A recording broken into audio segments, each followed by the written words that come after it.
Welcome to Mission Imperfect, the podcast about navigating the twists and turns of life and embracing the imperfections of the journey. We're your hosts, life coaches Catherine and Kirsty, and our mission is to support you in finding your own path, your own way, with greater clarity and self trust, no matter how messy or uncertain things may seem. We address the roadblocks that come up time and time again for our coaching clients, from acceptance and boundaries to values and well-being and everything in between. As well as asking lots of questions, a coach's favourite thing to do, we'll be sharing thoughts and insights and offering plenty of tips, tools, and techniques for you to try. Your mission, should you choose to accept it, is to grab a cuppa and a biscuit and join us in getting lost in finding ourselves. Hello and welcome to this week's episode of Mission Imperfect. This is another follow-on episode from last week when we were talking about labelling yourself, and we're back with to label yourself or not, which sounds like I was trying to quote Hamlet there and got it all wrong, but Is to label so or not to label? That is the yes, to question. label or not to label, yes. So Kirsty, what were your thoughts about the tips, tools, and techniques we can use about labelling ourselves? Right, well, my view would be that the important thing here is to reframe the labels that you've accepted or for yourself or given to yourself, which aren't serving you. I mean, obviously, any that make you feel good, the labels that say you are wonderful and talented and fabulous and gorgeous, keep all those. Do nothing with Yes. those except embrace them. I mean, you need to be very clear on that right from the start. But if you've got labels that you've picked up along the way and that you've come to tag yourself with, then and they're not helping you, they're dragging you down, keeping you back, making you doubt yourself. Let's take a look at reframing them, turning them into something different. Yeah. So it's tips, tools, and techniques for doing that, for reframing the label. And the first thing we want to talk about was challenging the authority of the label. And as ever, we have questions, always questions, but that's what coaches love, right? So we've got some questions here that will help you challenge the authority of those self-critical labels you've taken on and maybe help you to start seeing them differently. And it starts with who? Who who's given you that label? How well qualified are they to make that judgment? Are they someone whose opinion you would seek and trust with regard to other people or who you would ask for advice? How sure can you be that what they said or implied or the way they behaved was purely about you and not shaped by their circumstances, experiences, and prejudices? And if your answer to who is everyone, then how do you know that? I mean, how can you possibly know what everyone is thinking? You might want to listen to our episode on mind reading if you are telling yourself that everyone thinks that way about you. Yes, it's one of those words to look out for, isn't it? Things like everyone, always, Yeah, never. It's when we use those extremes. But it's easy to do so, isn't it? If you think more than one person sees you in a certain light, you do start to think, well, everyone else must as well. mm, They'll see me in that light too. And it's a really interesting point, this the authority of the label. I think that's a great way to frame it because sometimes it comes from a figure, perhaps when we were younger, like, so for example, a mm, parent or a teacher. That's probably a good example. yeah, And sometimes they might even say these things, a bit lightheartedly or not with too much seriousness to them. But you remember, don't you? This How many people do you know that have said, I remember being told XYZ as a child? They may not exactly. have used a labeling term, but it's something that you translated and thought, oh, I am therefore, I think we've mentioned this before, like the joker or the troublemaker or Hmm. whatever it might be.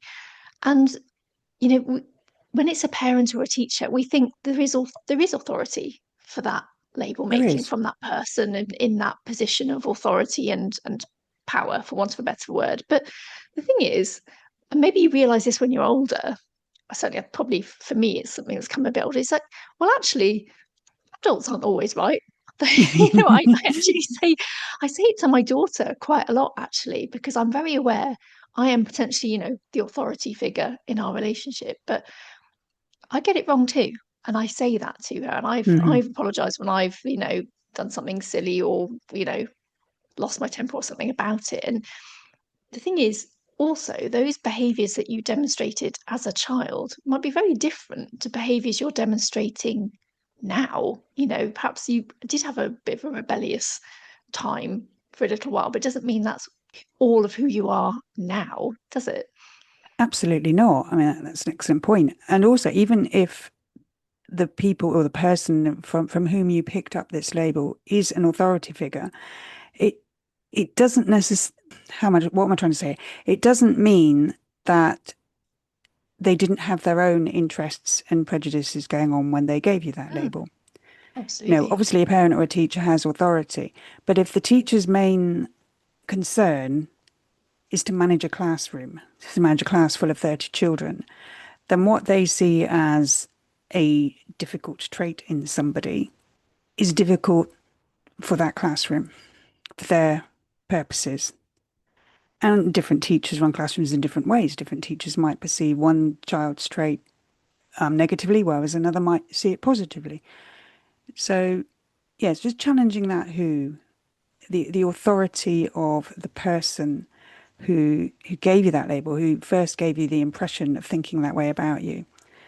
And the other thing I would say is if you are thinking, well, everyone, I suspect that very often when we say that, what we mean is we think it. We've picked up on this from somewhere, possibly from some instance that sticks in our mind, an event or occasion where we felt that way about ourselves, and it grows and grows until it doesn't really occur to us to think that others don't see it that way. Yeah, that's very true. And the authority isn't just about, challenging the authority. It's not just about who, it's also about more of the context, isn't it? About, when do you remember first being given or taking on this label?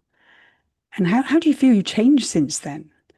How do you feel the person or the people who gave you the label might have changed since then? What's different about the societal expectations and norms between now and then? Some of us carry labels for decades from a time when things were very different. Yeah, And I think you'd again, think some of the stickiness might have worn off. I'm literally thinking about someone with a, one of those price guns, sort of like stamping you with a label, and you carrying it around all this time, and then realizing, actually, what's that still doing there? Like flicking it off. yeah, these post-it notes that prove to actually stick all that time, as opposed to the cheap and nasty ones that don't stick at all. Yeah. Um, yes, label yourself negatively with the cheap and nasty post-it notes so they can fall off. I think that's a top tip there. Um, and the other context is kind of about the where, in what context is a label applied? And even if it has validity in a specific context, a certain area or role of your life, like when you were at school, maybe, does that mean it's valid in all areas? I think we all know that some of our traits need to be kind of monitored in certain circumstances. And most of us do that all the time subconsciously. We just turn the dial up and down on particular aspects of ourselves in different situations. I think it's a very natural thing for most of us to do. And so when, the teacher says you're too quiet or you're too loud, it doesn't mean you as an individual are always too loud or too quiet. It means for what they need from you in that particular context, you could have been a little louder or you could have been a little quieter. It's it is very context specific what different people think appropriate at different times and in different places. Yeah, definitely. And I think all of those things, that who, when, and where, when we're challenging the authority of this label, it just gives us real insight to think just how sticky is it? Basically, that's really what comes to mind for me. And you think actually it might have stuck in this one scenario all that time ago. Does it mean it's still valid now? Possibly not. Absolutely. And, the people who gave it to you may have, or from whom you picked it up, may have had a lot going on themselves. A lot of our behavior is about us, not other people. And I think it's very easy to forget that. So, bearing all this in mind, whatever that negative label is that isn't serving you, ask yourself, how true is this label of me now? And another approach is to drop the two. That's a TOO, because I think a lot of our self-critical labels carry either an actual or implied sense of being too much or too little. It's not that you're loud, it's that you're too loud. You're not, it's not that you're quiet, too sensitive, too fidgety, too competitive. Whereas none of those things need to be bad in their own right within Yeah. certain parameters at certain times or whatever, do they? Yeah. Well, the funny thing is, I remember us talking about this before, this idea of being too something or not enough something. Yeah. That's the other way to be considering. It's like, Hmm. is there this lovely sort of barometer that exists where you can be just the right amount of, loud or quiet, or just the right amount of, and for all situations, for all people at all times? No, of course not. It's just, it's so highly subjective, isn't it? And yet someone Absolutely. might refer to you as being too competitive, and you really take it to heart and you think, that affects me, or is true of me in all scenarios in life. Whereas it might not be. It might just be, the family Scrabble night that comes out. Yes. Yes. If you stopped speaking to all your family on account of a great game of Scrabble, maybe you need to pay a little attention to your competitive instincts. But Yes. those competitive instincts will also sort of help you push forward in your career, in business. They will drive you as well. They will help you achieve great things.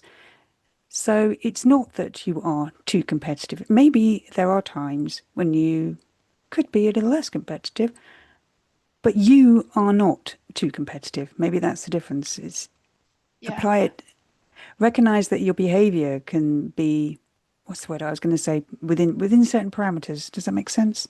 Yeah. You can dial it up and down in your behavior, but you don't, it doesn't mean that you are too, whatever it is. I mean, if you say to yourself, I'm a quiet person, that feels very different to I'm too quiet. Definitely. I That's actually, it's a completely different sentiment, isn't it?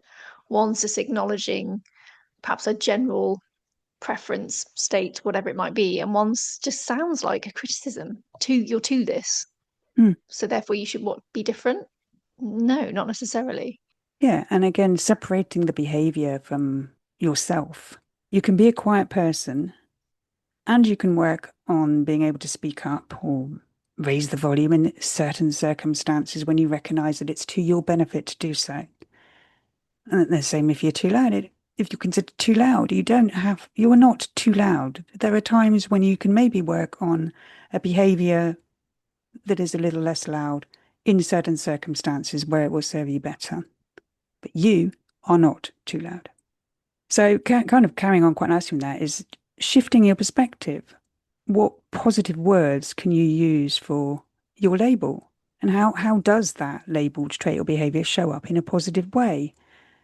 Like it can be really hard to see it in yourself, but so maybe think about this in terms of other people, especially if you're a parent, the things that you will put a positive spin on in your kids, for instance, that you might not be so kind to yourself about.